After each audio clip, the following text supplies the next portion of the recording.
మనం జీవించడానికి ఎవరి మార్గాలు వాడుకుంటాం. సంఘంలో ఉన్నాం కనుక సంఘ జీవనంలో మనం కొంత సంఘాన్ని అనుసరించి నడుస్తాం.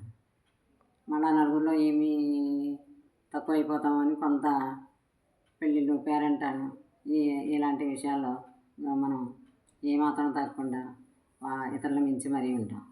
ఈ విషయం మనకి అంతగా తెలియదు కూడాను, ఆలోచించం. ఇలా ఉండాలి, అలా ఉండాలి, ఈ ఈ పై నడతలో ఇలా ఉండాలని ఒక సిద్ధాంతం, ఆదర్శాలు ఇలా పెట్టుకుంటాం. ఆశ్చర్యంగా ఏంటంటే మనం ఎప్పుడైతే ఇలాగా నిర్ధారణకు వచ్చి కొన్ని ఇలా ప్రవర్తిస్తామో ఆ క్షణమే దానికి వ్యతిరేకంగా ప్రవర్తిస్తాం. నిజంగా అది మనకి గమనం ఉండదు. ఈ విషయాన్ని కృష్ణమూర్తి తను అనుభవించి చెప్పి ఆవిష్కరణ చేశారనమాట.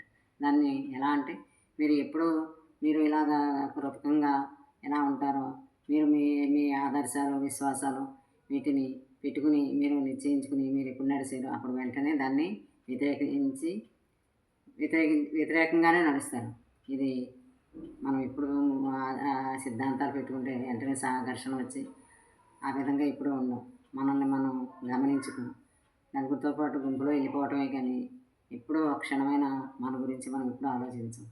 ఇలా మన ప్రవర్తనను మనం ప్రతి క్షణం చూసుకుని తేలికగా ఉండడానికి మనం తల మీద బరువులు పెట్టుకోకుండా, ఇతరుల గురించి మనల్ని మనం కృతజ్ఞంగా పెట్టుకోకుండా తేలిగ్గా వెళ్ళటం అది ఒక మంచి పద్ధతి.